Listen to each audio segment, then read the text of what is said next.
So we're going to talk about the elephant in the room, the school shooting that took place in Uvalde. So initially we planned to have 3 articles to talk about it. One written by NPR, the other one on The Hill, and the last one on the Texas Tribune. But since a lot happened since then, we learned a great deal of things. I'm going to focus instead of going through a timeline. You will have one timeline written by the Texas Tribune in the description of the video. So you can go and see that minute by minute exactly what happened. But basically, what happened is that one 18 years old who bought 2 AR-15s on his birthday, his 18th birthday, decided that he was going to shoot his grandmother and then children in school. So he did shoot his grandmother. She survived. She called 911, and then the shooter went to Uvalde school. Then he met the police in the first time, but he managed to get into the school and shoot 19 persons, so 17 children and 2 teachers. So that's basically the biggest mass shooting in a school since Parkland, I think. And so we know a lot. We know that the police was there for over an hour and they did nothing because apparently they were afraid of being shot. We know that children inside the school called the police several times. We also know that the police told the children to manifest themselves, and when they did, they got shot. So there was a lot of errors on the police side. And despite that, when the governor of Texas, the day after, did his big presentation, the message was that the police was amazing. They stopped and killed the shooter, and it could have been worse. That's what his words were. So we're going to talk a lot about mass shootings in general and possible solutions. But before that, I would like to hear about the rest of the panel. Theo, what do you think about this? Should I take it, guys? Yeah, You go know, as ahead, the foreign, Theo. I do have some stuff to talk about. I have talked against the USA before, and I'm going to do it again. And I am about to compare the greatest country of the planet with, oh yeah, how did Trump call us? The shithole countries, also called Mexican countries. You know, these very awful places full of dirty immigrants where violence happens all the time. And do you know what we don't have in here? School shootings.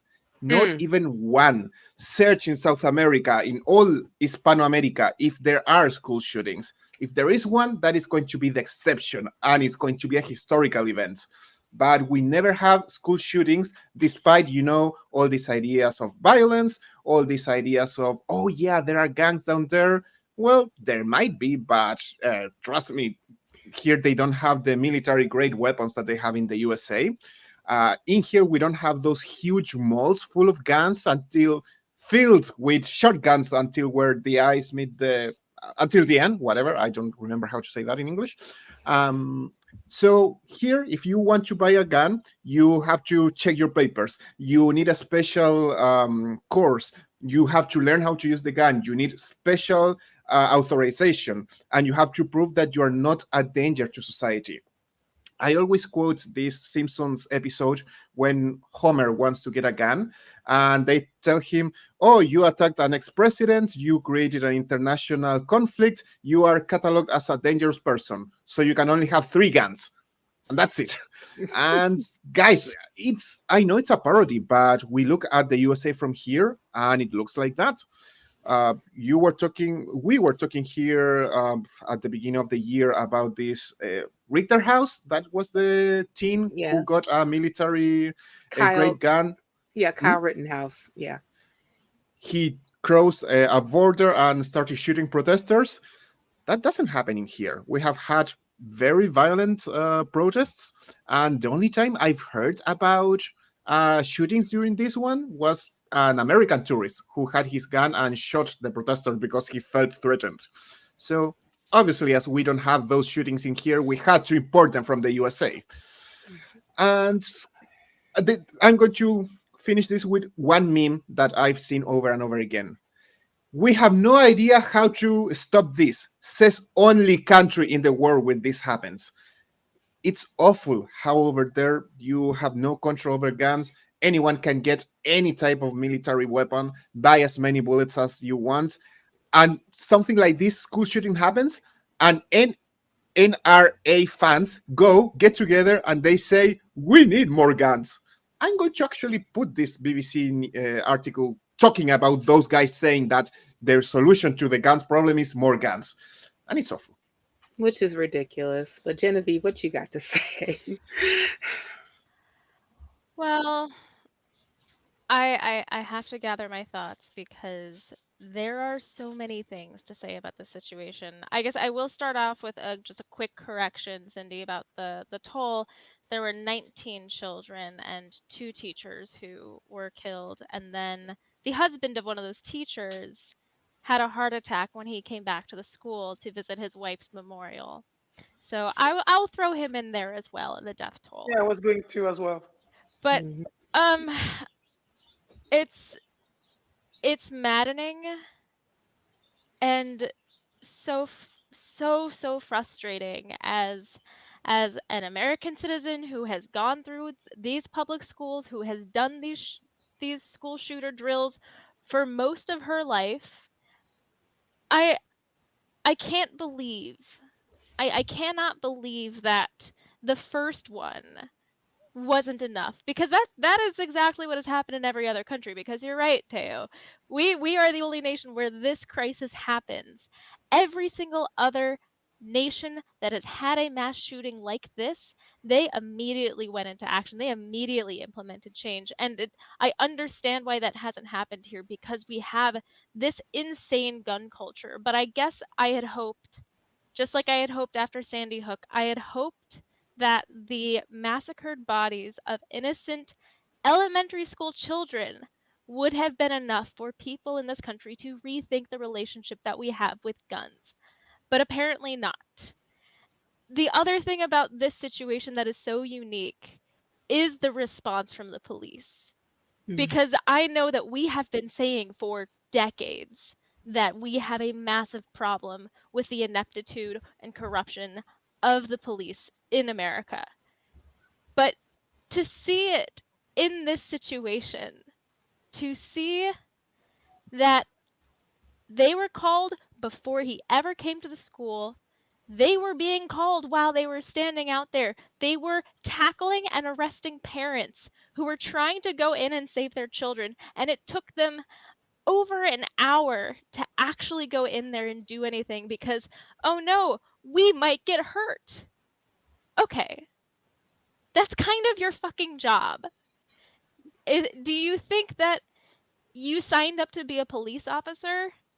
And when you have literal children being gunned down en masse, locked in a room with a guy with an AR-15, that might not be a situation where you should step in.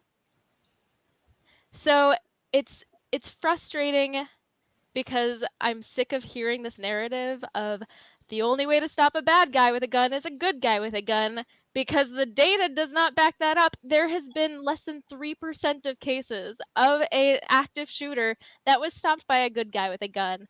And apparently these trained police officers can't do it either. So I don't know what we do now. Mhm.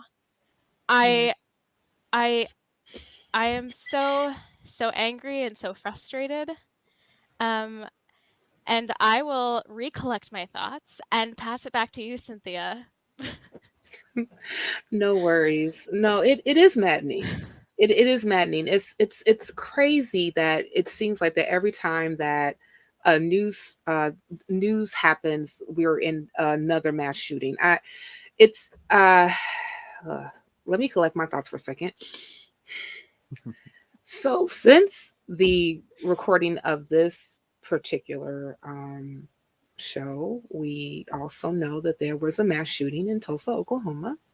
At least 4 people were dead, and multiple people were injured at a shooting at the Natalie building at St. Francis Hospital. And there have been other mass shootings that have transpired after that. And the only thing that we seem to get is thoughts and prayers. Our thoughts and our prayers are with the families and the victims of this terrible tragedy. And then we have another one. And then our thoughts and prayers are with the families and the victims of this terrible tragedy. And then we have another one. And I wanted to speak a little bit on the gun culture specifically here in the United States, because it's not that we have a gun culture, because other countries do.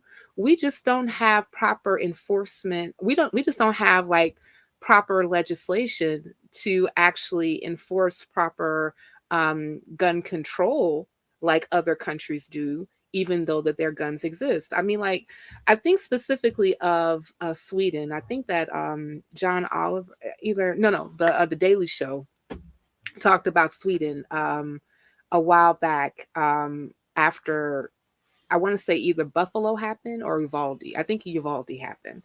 And they have less than a 0.2%, a 0.002% murder rate in Sweden. And they have a pretty large population of gun owners. But one thing that they do have is very strict laws on who can actually own a gun. Matter of fact, every gun that is purchased in Sweden has to be registered with the federal government. And the law enforcement knows what gun, who has what. It's registered as far as their serial numbers are concerned. So if you fuck up with your gun, they come after you. It's not this whole thing about depending on where you go, you can purchase a gun on your 18th birthday, an AR-15, which in my opinion, no citizen or resident or any person that is outside of the military should have a military style weapon. What the fuck do you need a goddamn AR-15 for? And people are like, well, I hunt. I said, well, you can use a single shot rifle to hunt. Because the last time I saw like hunting videos, I don't necessarily think that the damn deer shoot back. Okay? They don't. So you don't need a military style weapon that actually shoots 200 to 300 rounds per minute. That's ridiculous. So this whole thing, and it's even crazy how like an 18-year-old can go ahead at their birthday and purchase an AR-15, but they can't have a drink. So they can't do other things until they're like 21, but they can own a military style gun that can kill people. And I don't understand how we are so stonewalled in our country when it comes to even having a proper conversation about what do we do about these guns, because at this particular point, it's affecting the entire populace in some shape, way, or form. When people decide that they're having a bad day, like in Uvalde, like in Buffalo, like that guy left his home, drove 200 miles to a predominantly black community and shot 10 people when they were grocery shopping. And so he had a whole 180 page manifesto talking about the Great Replacement Theory. And if you guys want to know more about that, watch last week's show. But anywho, there is still an inept legislators that we are dealing with when it comes to trying to actually come up with solutions. And it's to the point where we're here in the United States are so jaded and we're so tired because we know this going to happen again. I mean, like, I am sincerely fearful for the children that is under me. I have a 12-month-old now. I'm scared shitless to send him to school. because if he does go to school, I don't know if he's going to come back alive. I don't know. And I mean, like in Illinois, where I live, we do have pretty strict gun laws, but these neighboring states like Wisconsin and Indiana and Minnesota don't. And a lot of the guns that come into our city, because everybody says, well, what about Chicago? That's usually like the moving of the goalpost fallacy that we always get when we're trying to have this conversation. We're there, those are illegal guns that are coming in from those particular states because they don't have proper gun control laws, in my opinion, so that these guns are coming in and people are shooting. But one of the things that we don't have a lot of in Chicago right now is mass shootings. We don't. You know, we may have like something that's on the corner, we may have something that's on the blocks, we may have like, you know, inter gang violence or what have you when it comes to that stuff, but we really don't have mass shootings like that. A lot of times when we see mass shootings of this particular caliber, it's within states that have very loose gun laws. And it's kind of crazy how like we have the issue here, but we have neighbors to the north of us and neighbors to the south of us that as soon as they saw what happened here in the United States, they enacted stricter gun laws on the federal level like Canada did. So I don't know why, I don't understand why it's so hard.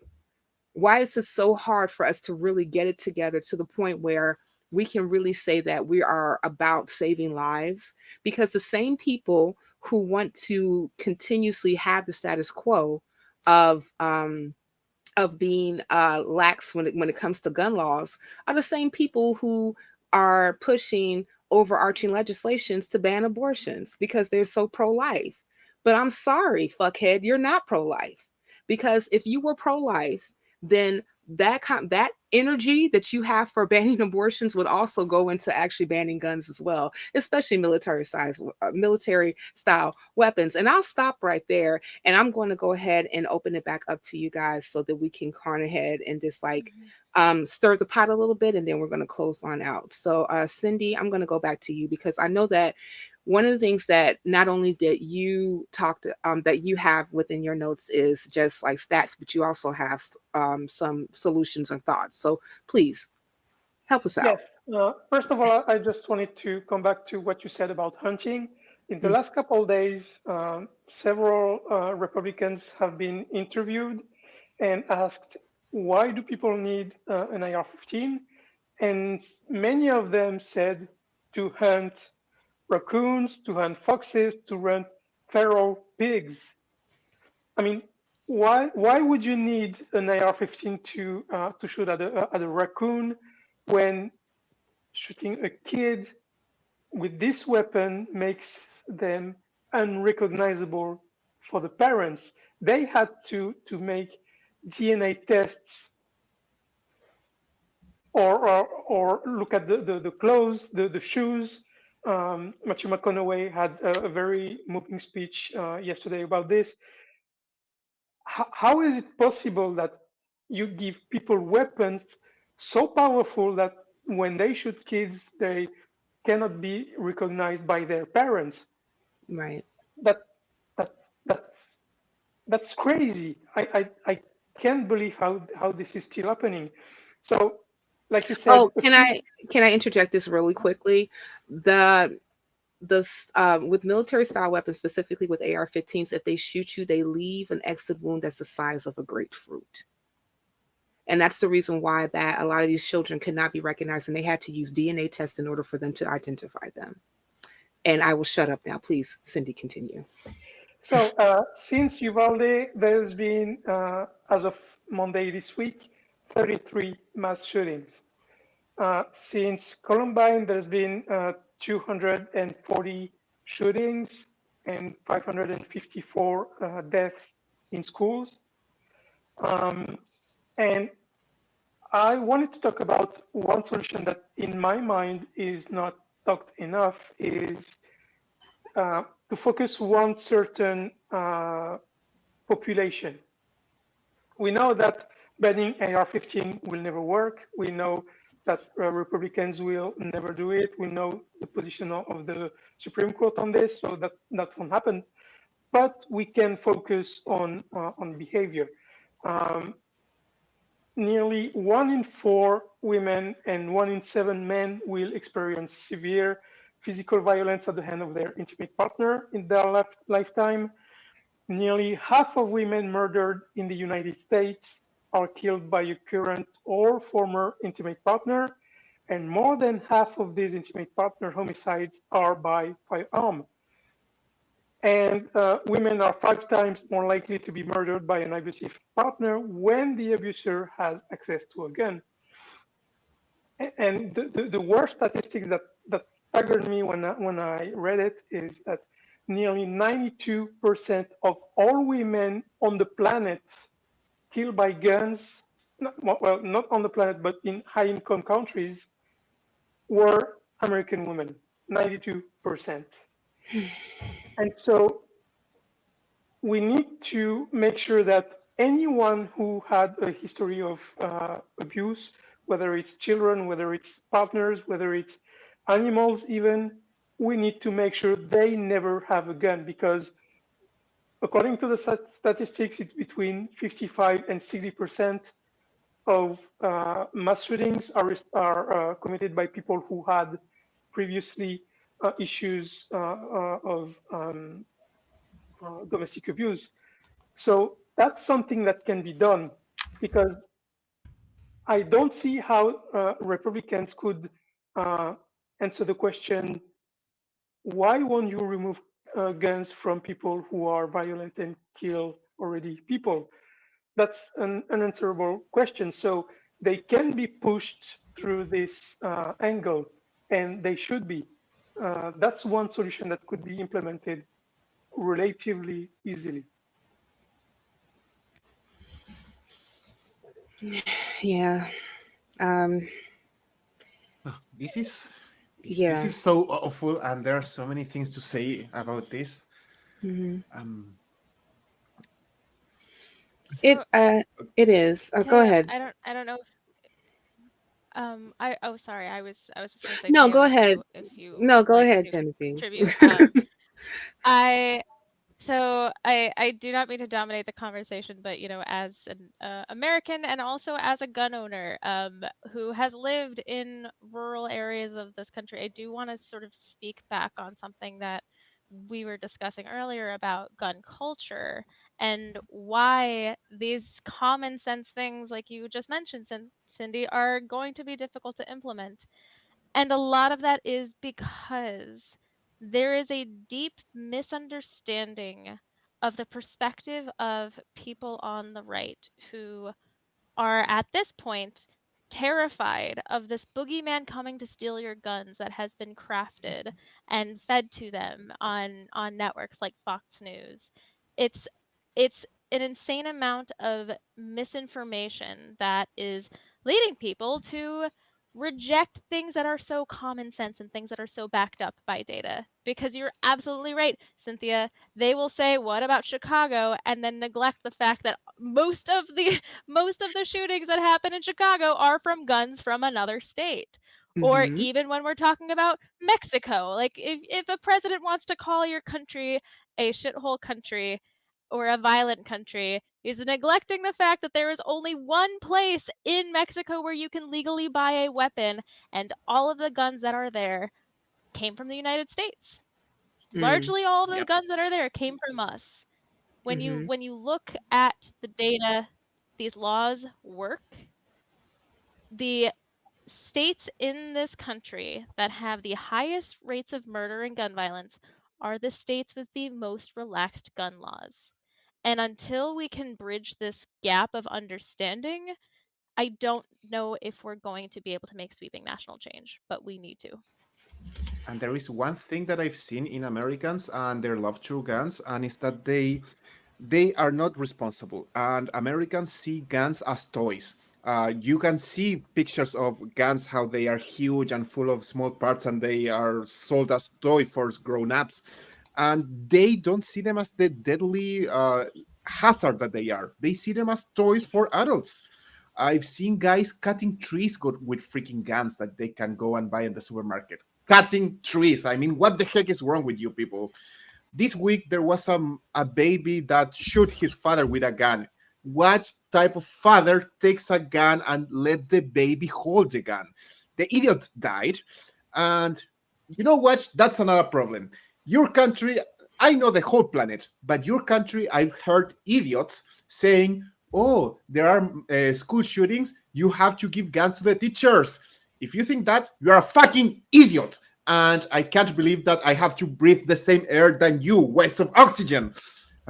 Okay, okay, I'm going to calm down myself, but we we were supposed to record this last week, and the previous episode I was talking about guns as well, and at the same freaking time that we were talking about the mass shooting that happens the previous week, there were like 2 or 4 more shootings in the USA, which is very sad, pretty ironic, and yeah, guys, it became so awful that journalists have to decide which one of the 4 mass shootings are we going to talk about. The one with most that got more people killed, the one that was I don't know, more impactful, whatever. Imagine having to choose which one of those awful events you're going to talk about.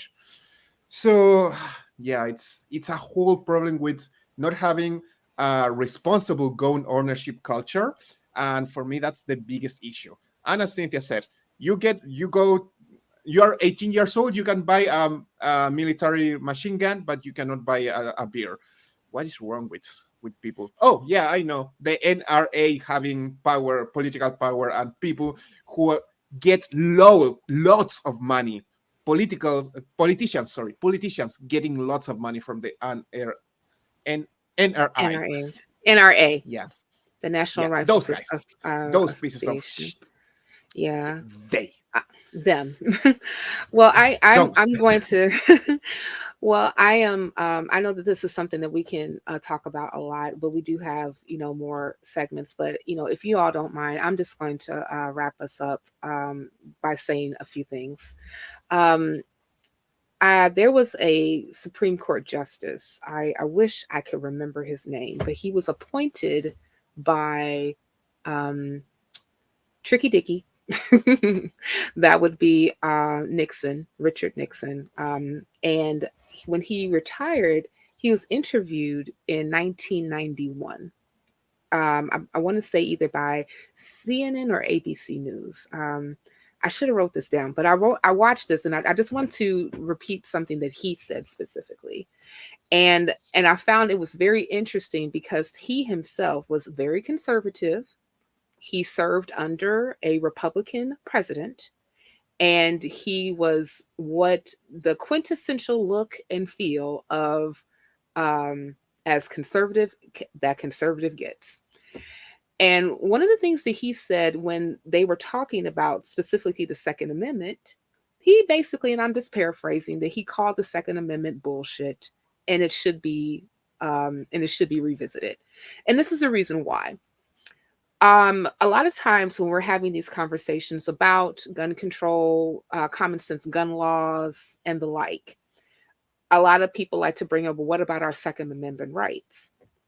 The Second Amendment, when it was written in 1789.